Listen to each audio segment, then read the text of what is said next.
And welcome everybody to WTM 2022. My name is Simon Calder and it is my immense pleasure and privilege to welcome you to this event, whether you're here in the global stage arena in person or whether you are indeed watching from your office or ideally a beachside taverna somewhere.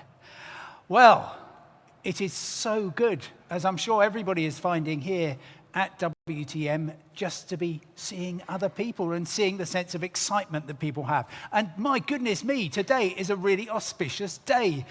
It's remarkable how governments around the world have used the start of WTM to bring good news to travellers. So at 4 a.m., the red list ceased to have any members on it. Those 7 Latin American countries were taken off. Let's see if I can remember them. Colombia, Dominican Republic, Haiti, Paraguay, Peru, Panama, not forgetting Venezuela. And more good news in Australia.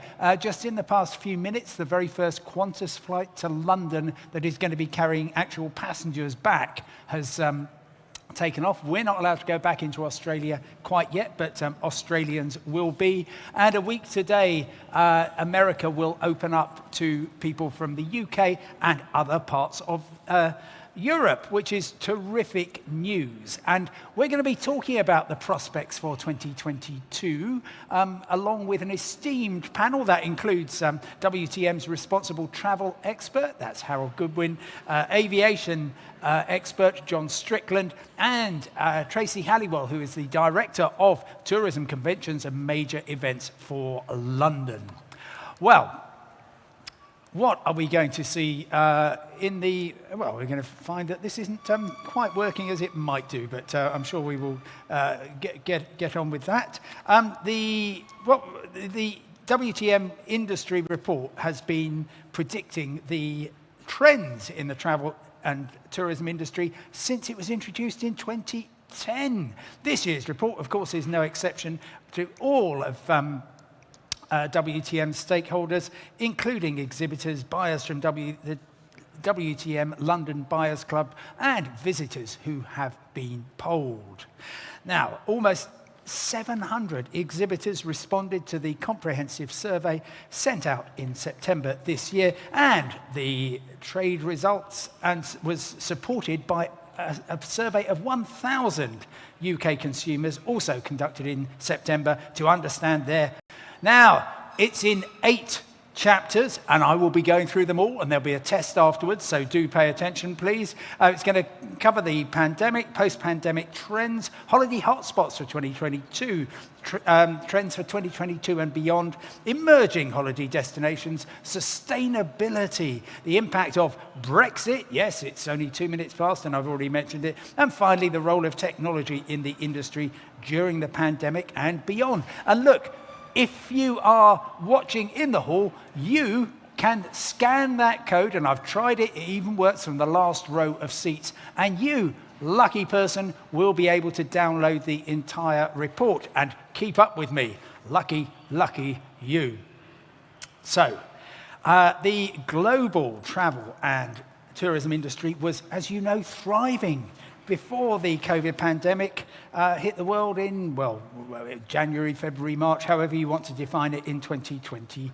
The WTO data shows that in 2020, there were 1 billion fewer arrivals than in 2019. The worst slump, 73% on record. And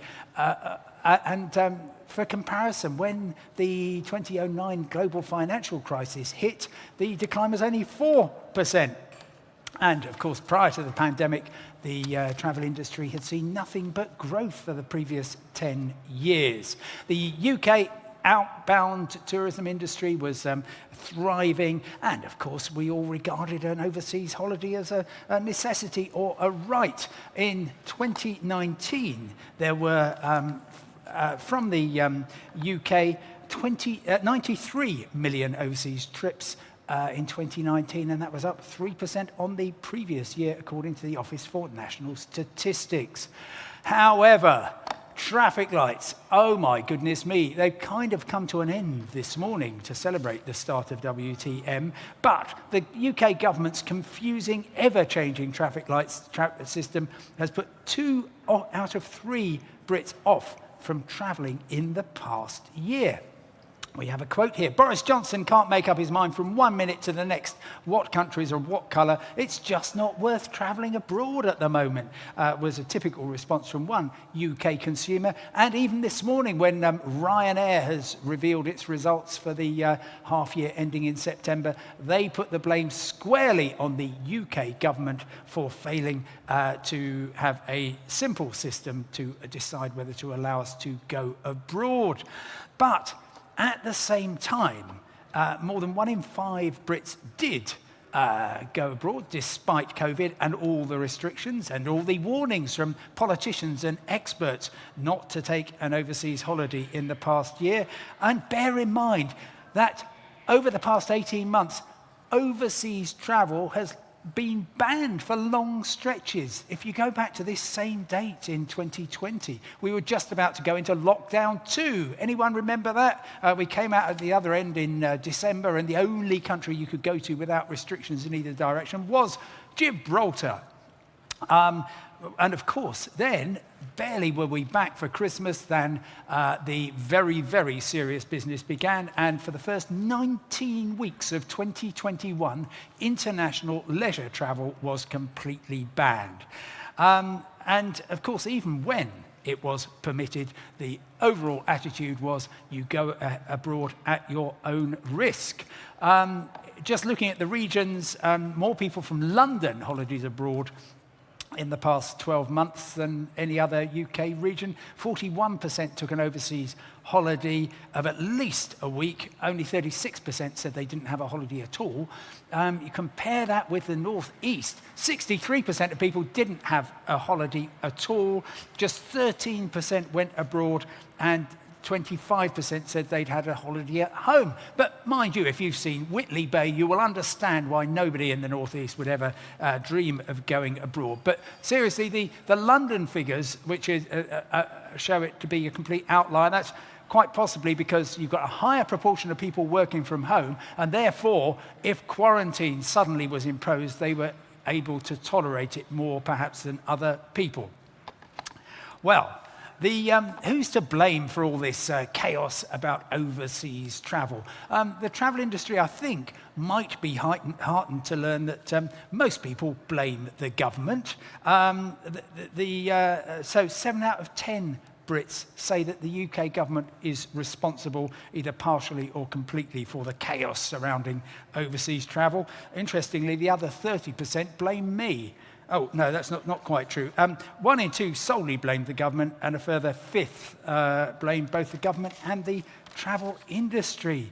Another fifth said that the confusion wasn't the fault of the government or of the travel industry, presumably just the virus, and 6% blamed the travel industry alone, which I think is a little impertinent. Anyway, of course, the confusion was compounded by the fact that the devolved nations had their own rules. And so, for example, for much of the summer of 2021, Welsh and Scottish travellers could only choose a PCR test for day 2, and who could remember those glorious PCR tests on day 2, from one provider. And you might be interested to know that in Scotland, 57% of respondents blamed their government alone for the chaos.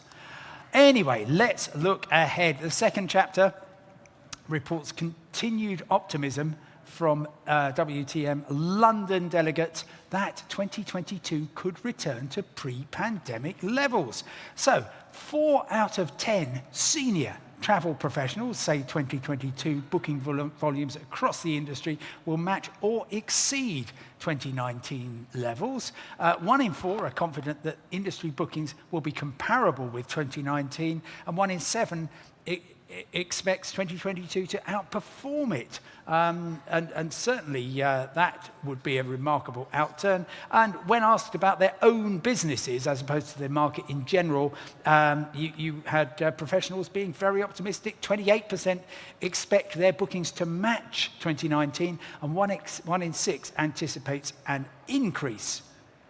Well, further fueling the optimism for next year, UK consumers are desperate to go abroad. Many of them are planning more than one holiday next year. And if what they say turns out to be correct, that will see them spending more money on holidays than they did in 2019, in the glorious year before the pandemic, when the travel industry was booming.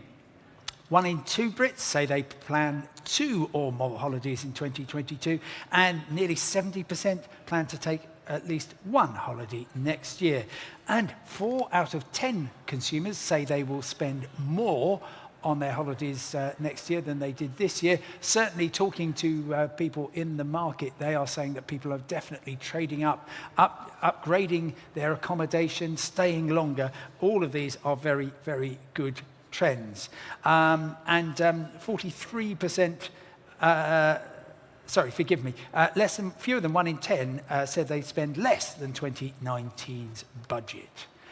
Well, so how well off are people? Half of the adults who were polled say they're better off now than they were before the COVID pandemic, and they are going to use that extra cash to splash out on a holiday in 2022.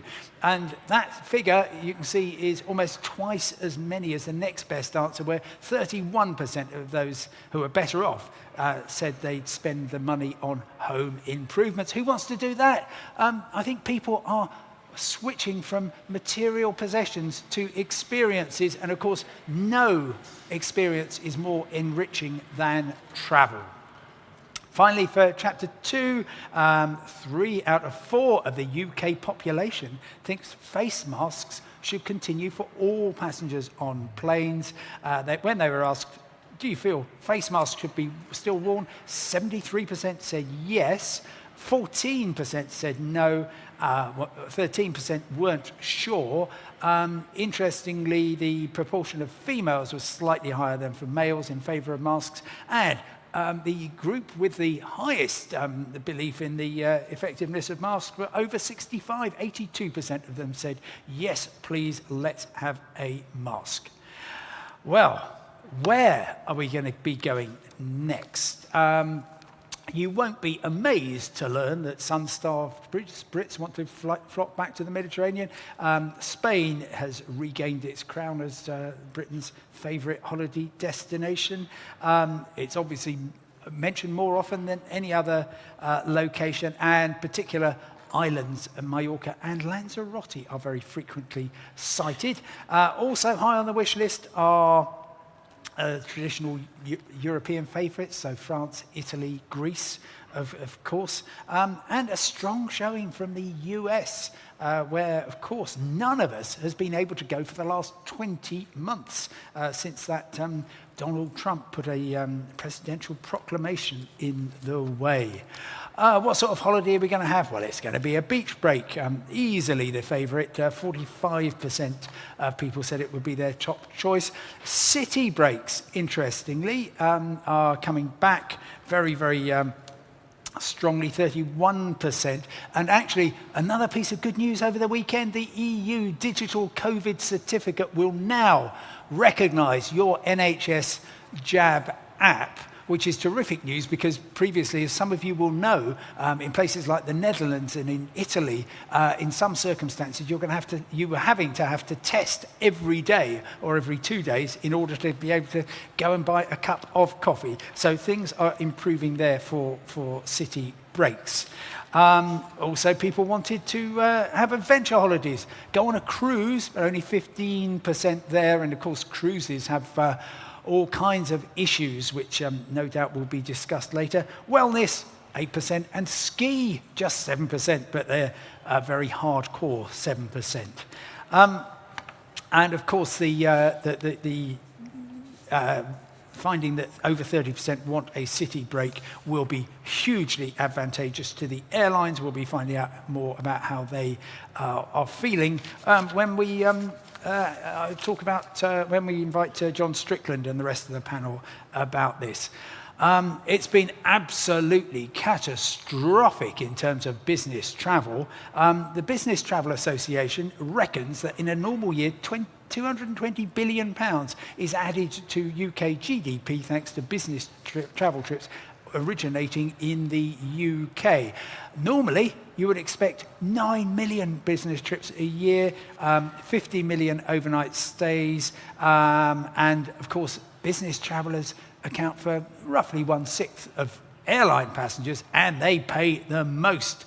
But travel management companies have seen a collapse of typically 90% during the pandemic. Oh dear. Well, so what are people doing instead? Well, they're turning to their cars, and continuing demand for COVID-safe travel is seeing and is expected to continue to see holidaymakers getting away in their own cars. They can socially distance and keep contact with other people to a minimum. When they were asked, has the pandemic made you more likely to take a holiday with a car in the UK or overseas? 50% of people said yes, they would. And people in Wales and the West Midlands are more likely to choose a holiday with a car, 66% and 61% respectively. And younger people are also more likely to hit the road in a car, 6 out of 10, 18 to 44-year-olds. But over 55s, only 39% say they will be taking their car. Of course, it's been on the scale of how appallingly awful it has been for the whole travel industry. For the UK domestic tourism industry, it has been least bad. It hasn't been great, but of course, the destination suppliers, attractions, they are looking forward to a sustained recovery in 2022, and hopefully domestic holidaymakers' enthusiasm will have been fueled by the fact that loads of people who hadn't been to Cornwall for 20 years suddenly turned up there and met pretty much the entire rest of the population. But people are very keen to explore the UK. 1 in 6 say they will be booking a 2022 holiday at home, even though, of course, demand for travel abroad is going to increase. And the findings are going to be a welcome boost for exhibitors from the UK at this event. They will be very keen to capitalise on what seems to be pent-up demand for overseas visitors to return to Britain. Oh, sorry about that roaring noise. That's, I'm also doing air traffic control with this headset at London City Airport. What's your vector, Victor?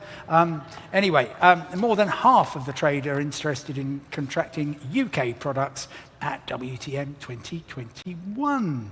The breakdown of figures showed that 38% were extremely interested and 20% were merely interested, which is good enough, frankly. And when asked about popular destinations or regions, Tracy, our panellist, will be delighted to know that London was the most popular, but also other parts of England, including Devon, Cornwall, Kent and Manchester, plus Scotland, Northern Ireland and Wales.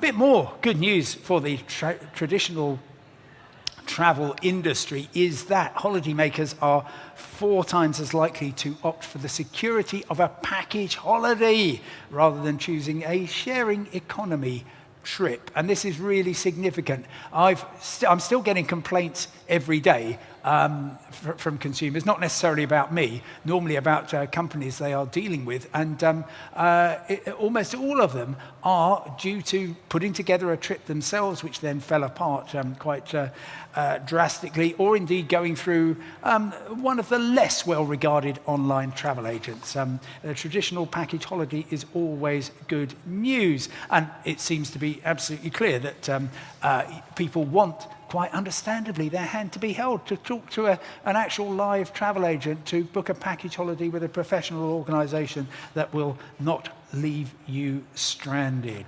And the confusion around constantly changing COVID travel regulations is pushing people in certain parts of the country towards travel agents. Londoners are most likely to turn to travel professionals. 1 in 5 saying they'll use an agent from now on, closely followed by 18% in Scotland and Wales. Let's have a look at some destinations. So, lots of acronyms are going to be turning up in just 1 minute. In 2012, it was the slimmer nations. That, of course, is Sri Lanka, Indonesia, Malaysia, Mexico, and Argentina. They were the future travel hotspots. In 2016, it was the cheeks. That's China, India, Iceland, and Cuba. Personally, I'm really keen this year on the Eastern European bloc, so that would be Croatia, Albania, Romania, and Poland. Careful you don't get the order wrong and make it Croatia, Romania, Albania, and Poland. But the 2021 report highlights Saudi Arabia as a future tourism destination, and according to the survey, 4 in 10 Brits say they would consider holidaying in the kingdom. And a lot of activity is going to be going on here. Of course, a host of travel companies say that they are likely to sign business deals with Saudi Arabian firms at WTM London. More than half of businesses planning to have conversations with Saudi enterprises over the next 6 months. And Saudi Arabia was the most cited destination by businesses, ahead of Italy in second place and Greece after that. Now, of course, there are very serious human rights concerns with Saudi Arabia, and I think this is going to become a subject for discussion. There is no doubting that the way that tourism is being opened up in a country which, apart from the Hajj and the Umrah, has had no tourism of any significance, suddenly to develop in a very enlightened way its tourism industry. But of course, this is also a country with a regime which has very, very harsh attitudes to women, towards gay people, and of course towards political dissidents. But trade respondents said they're likely to sign contracts with companies from Saudi Arabia. The country scoring 3.9 out of 5. That is the highest likelihood in the poll. Well, we need to talk about responsible tourism.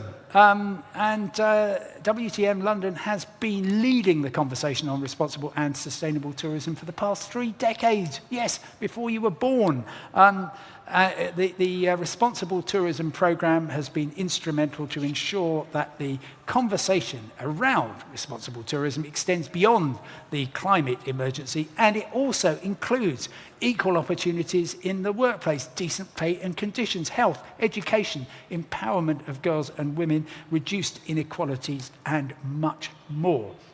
And in July 2021, WTM launched Platform for Change, which showcases tried and tested solutions to the many challenges posed by making tourism sustainable. And furthermore, the WTM Industry Report has been charting the importance, growing importance of sustainability and responsible tourism for both UK holidaymakers and for the global travel and tourism industry. Well, you won't need me to tell you that world leaders are meeting in Glasgow for COP26, the UK's climate change conference. And the WTM Industry Report says that industry leaders are committed to the environment and to sustainability. The senior industry professionals who responded to the report said that the travel industry is taking its responsibilities seriously, not only to the natural environment, but also to human civilization. 1 in 4 of those polls said that sustainability was the #1 priority. A further 43 saying it was in the top 3 of their priorities. 1 in 5 are aware of sustainability's importance, but don't rank it in the top 3. And 1 in 14 said it wasn't part of their business thinking. I think a minority indeed. But executives also said that the pandemic has catapulted sustainability up the agenda in terms of consumer demand. 6 in 10 said sustainability had become the top priority during the pandemic, a further 1 in 4 adding it was the top priority before the outbreak and remained so. Furthermore, 4 out of 10 Brits say they have used carbon offsetting. 8% said they offset every flight, 15% most of the time, 16% some of the time. And there was 1 in 3 actively refusing to offset their flights when they were given the chance to do so, but there is a slight overall positive for offsetting. Unfortunately, 24% said they didn't actually know what carbon offsetting meant, suggesting that the travel industry really needs to communicate the theory and the practice of carbon offsetting more clearly. And of course, airlines, online retail agents, aggregators all have to play a role in engaging with travellers. Well, how important is environment and sustainability when choosing a trip? Well, 78% of people said yes, they attached some level of importance to it. 1 in 5 said it was extremely important. 1 in 4, quite important. But the most common response was that it was somewhat important. That was about a third of Brits. And once again, there is a hardcore of people who are unconvinced. 1 in 6 dismissing sustainability as not very important, and 7% saying it's not important at all. But there's a lot of positivity around the travel industry. However, I can absolutely guarantee if we were not talking about COVID here so much, we would be talking about Brexit. Oh dear. Plenty of red flags to be concerned about. Of course, we have seen, for example, the scrapping a month ago today of the right for EU identity card holders to travel to the UK without a passport. Heading in the other direction, there is still an awful lot of concern about price rises. Of course, one effect of the referendum was to see sterling slump to a level from which it still hasn't recovered. Almost half of the executives who were polled said they hadn't noticed any difference in 2021 because of Brexit. That might be because it's largely camouflaged. Among the people who did acknowledge that Brexit had an effect, the response was overwhelmingly net negative. Only 8% noted a positive impact, compared with 24% highlighting a negative. If you are among that 8% who can see a positive impact which isn't just duty-free, please see me afterwards. I would really love to know. The balance, which is 1 in 4 of the industry, were unsure, or they didn't know the extent to which Brexit was a factor in their performance so far this year. Well, are you concerned that only the wealthy will be able to afford holidays in future? That was a question put to people. Just over half thought that travel could become the preserve of the rich, and less than half disagreed with that. Interestingly, I've just been on a trip to the Middle East, and in terms of cost, well, a very significant was the amount I'd spend on testing. So it used to be in the olden days, do you remember? You just don't forget your passport. Now, don't forget your NHS COVID pass letter. Don't forget the pass you will need to get into Jordan. Don't forget the Republic of Turkey form of entrance due to pandemic threat, the local lateral flow test you have to get in Jordan if you are going to go into Saudi Arabia, at which point you can register for that. All of which added, and of course my day 2 test when I came back, added hundreds of pounds to the cost of going away, and of course a great deal of complexity as well. Anyway, forgive me. The report also asked about the scale of price increases. And this is a really interesting area for anybody in travel or anybody who wants to buy travel. More than 1 in 3 of the sample said that prices were going to go up by anything up to 20% compared with the current year. Some people said that the intense cost pressures and the need to recover all those revenues lost during the pandemic meant that it was going to be more than 20%. So one in 8 or so said they're expecting to put prices up by 20%. Let's see if those will hold. Some people said, no, we are going to be cutting prices down to 15% of them saying that prices would drop anything up to 20%.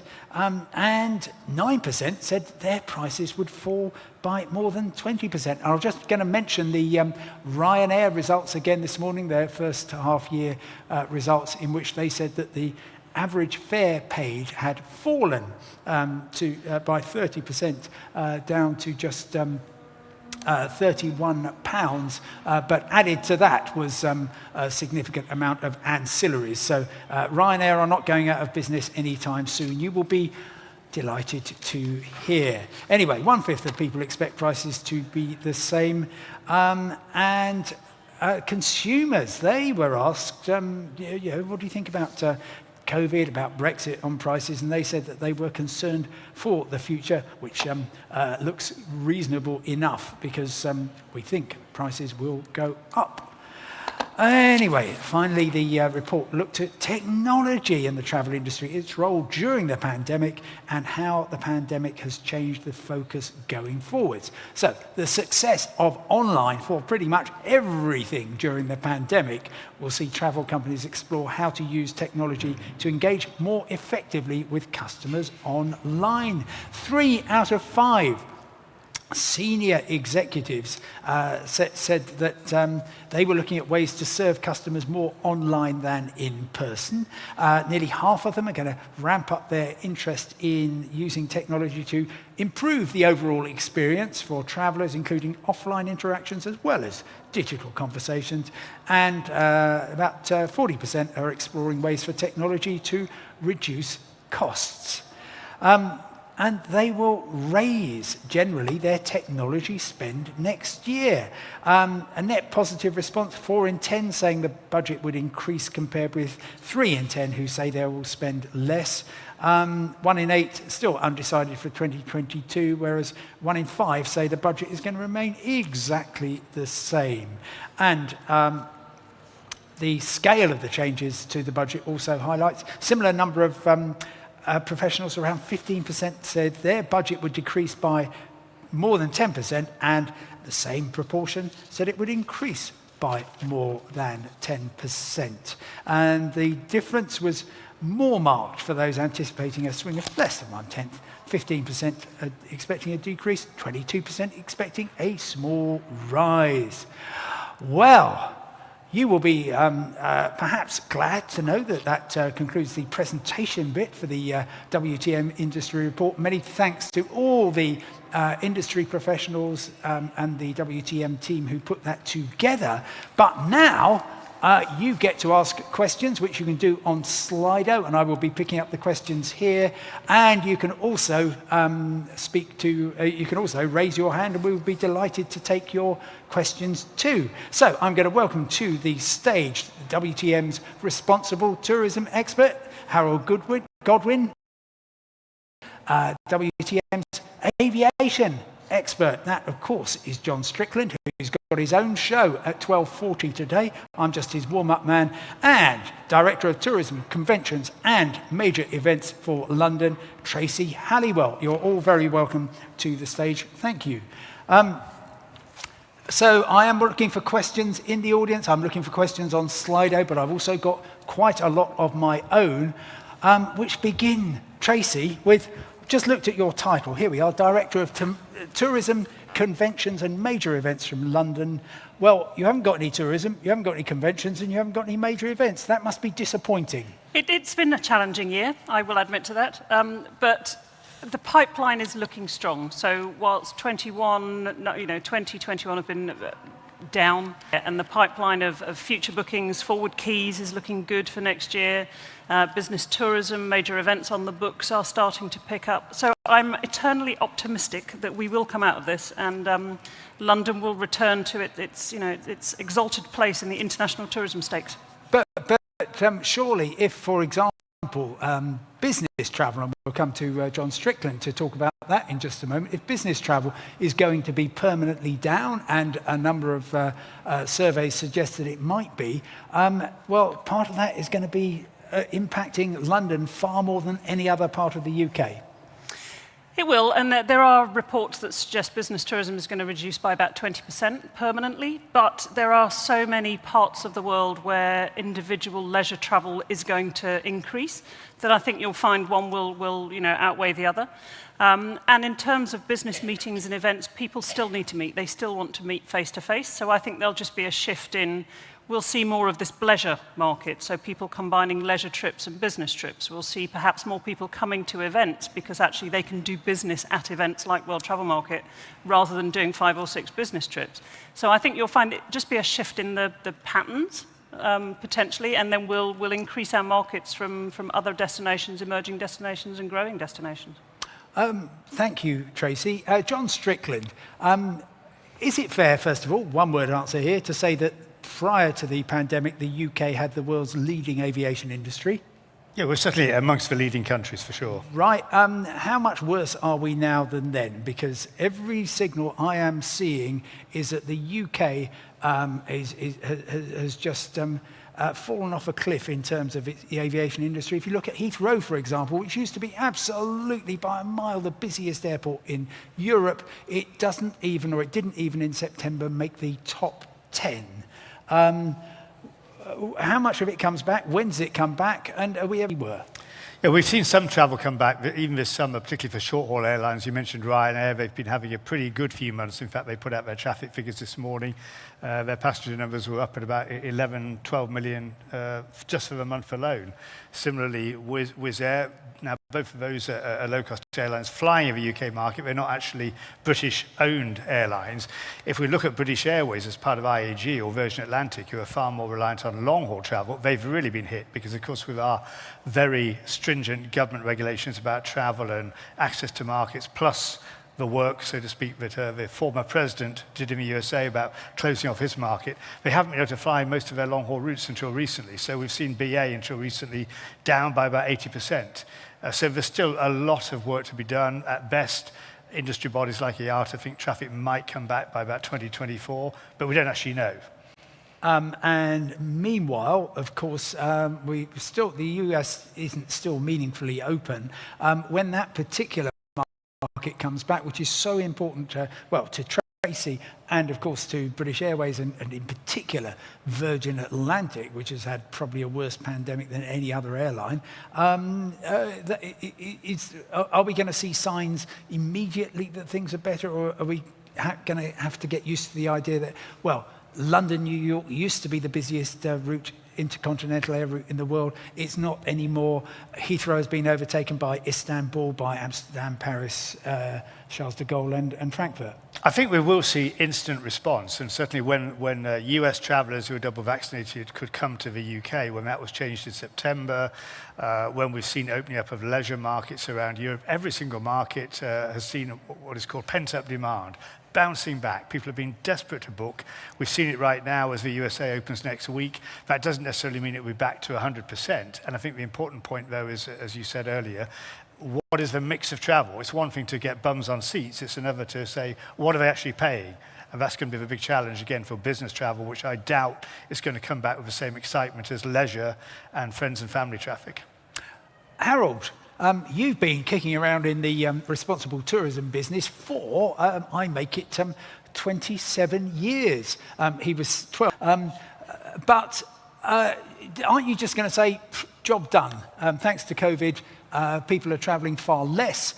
In particular, John just mentioned business travel. Well, BA used to have dozens of Boeing 747s, which were dating from the 20th century, which had very high business cabin configurations, those are all now being scrapped. And so therefore, all the dirty old gas guzzlers have gone. You've got nice new planes. There's going to be fewer people travelling. You could take the rest of the day off, couldn't you? Simon, it was never my objective to see travel and tourism reduced. My anxiety has always been that travel and tourism should continue to grow. I think it does the world a lot of good that people from different cultures and societies can meet. So please don't try and put that badge on me. But I think there has been a massive increase in the extent of interest in responsible tourism. I've just done 12 interviews with tourism leaders, all of whom have been talking about the changes they're making. And it's also clear that aviation really does need to change. That's the big threat to our industry. Unless aviation modernises itself and changes its fuel, according to Roland Berger, which is a German consultancy firm, it's not academics, it's a serious business consultancy, by 2050, aviation will be responsible for 24% of all emissions. Now, if anybody thinks that the aviation industry isn't going to be seriously regulated if it's responsible for 24% by 2050, I would want to ask them why they think that might be the case. I think it's a really serious threat to our industry. It needs to make the transition. It needs to make it soon.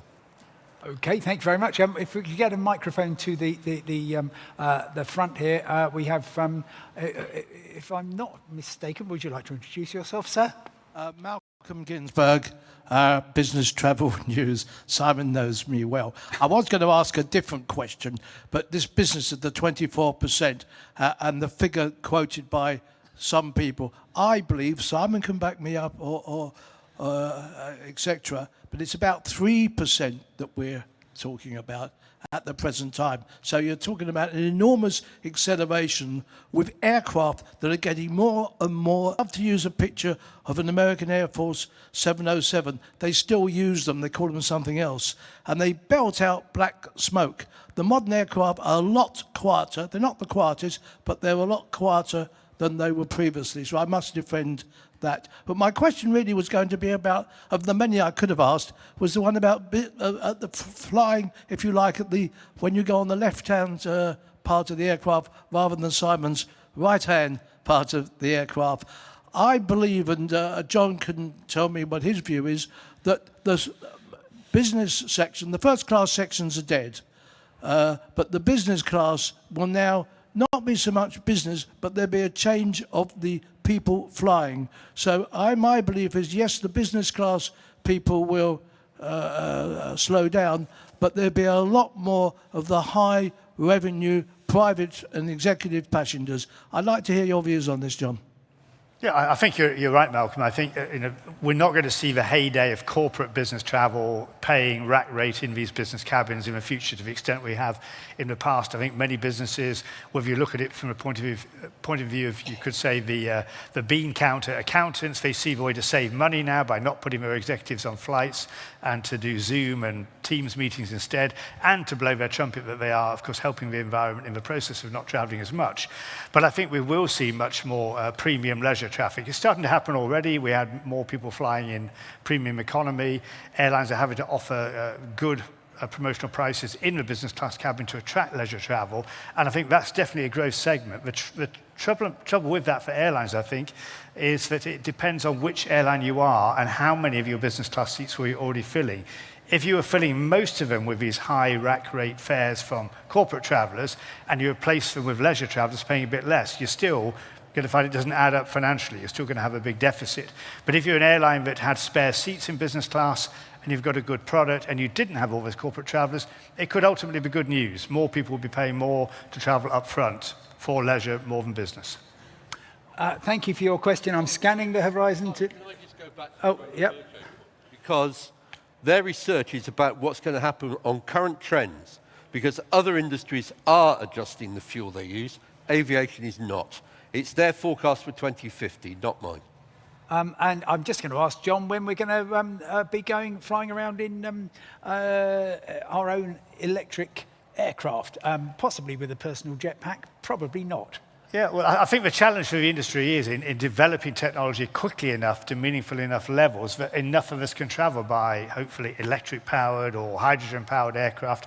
There is a lot of work being done right now, but to actually do that for large aircraft, the kind of aircraft that do intercontinental flights, is decades away. We'll be lucky to get that by 2040 in any meaningful way.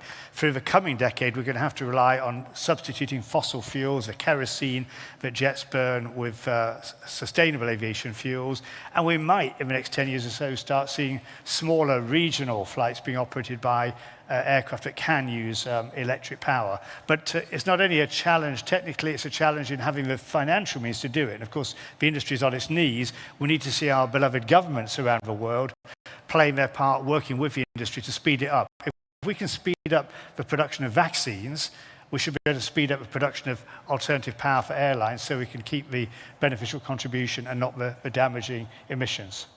Thank you. Tracy, you, if I'm not mistaken, have been Director of Tourism, Conventions and Major Events for London for the last 13 years. You started when you were 12 too. But the crucial point is that London, for 12 of those years, was absolutely the world hub of aviation. I talked earlier about Heathrow, but of course, once you add in Gatwick, Stansted, Luton, London City, and even plucky Southend, you are at a scale far higher than any of the world. That's most certainly not the case anymore. And how worried are you that, for example, that Paris, that Amsterdam, that Istanbul, that Moscow, where actually an awful lot of the very rich people from Gulf countries who would normally be in London in the summer, they were all in Moscow by all accounts. How worried are you? We're obviously concerned about the fact that right now we have very few international tourists. But there's some good signs if you look at train travel. You know, if we're still on the route of airlines and getting here, there's a lot of sleeper trains coming in from Europe now. We've talked about, you know, hydrogen airships and things are being developed. So I think, you know, the UK and London still has a place in attracting international, even if they're not going to travel in as many numbers on flights. But I also think that I'm not as pessimistic, perhaps, as some of the other people on the report. I think that tourism will bounce back, and I think it will bounce back very quickly. We're certainly seeing every time restrictions are lifted, the phones are ringing and bookings are being made. The only thing that's slowing them down is the uncertainty. So now that the traffic light system has gone, I think that's going to help us immensely. And you know, other uncertainties are the ones that just stop people. They stop and think, okay, I'll wait, and I'll wait a bit longer. So 2022 for me, I think we're going to start to get back to normal levels of leisure tourism, and I think business tourism is going to start growing exponentially as soon as those, you know, restrictions are lifted too. Okay, I mean, the ID card ban, that presumably your forecast must suggest, I imagine, that that's going to have a hit. The fact that we're effectively saying to, I think, 250 million European people, you can't come in with your ID card anymore, and those are the 250 million who do not have passports. Yeah, it's bound to have an effect. You know, 40% of our business is US-based, which of course won't change. There's no difference on the Brexit situation there, or indeed with other long-haul markets. So all of our long-haul markets will see no change with Brexit coming in. The European markets, particularly where you're looking at the student travel, or just those people who last minute think, I'll just hop on a train and I'll go over to London, yes, they are undoubtedly going to be affected. But it's only a matter of time before people will, you know, they will get passports. They want to travel, they want to come to the UK, and I think, you know, it will happen. So I think it's a teething issue. The other issues for us around Brexit are just this uncertainty. If people are not clear about what they have to do, how they do it, is it going to be a problem coming in, that's where they stop travelling. So we have a huge amount of work to do in building that confidence back and making the travel as seamless as we possibly can, whether you know, have or haven't got a passport at this moment in time. We've got a question for you specifically. Can you tell us how you've been promoting London locally? Yep, so we have been doing a number of campaigns to the domestic market. Obviously, we fell off a cliff in terms of international tourism over this last year, so the domestic market has been hugely important to us. And we've done two things over lockdown. One is around Because I'm a Londoner, so it's all about rediscovering London if you are a local Londoner and reminding people about what a great city this is. And then we've also done another campaign which is called Let's Do London, and that's really gone out more to the domestic market.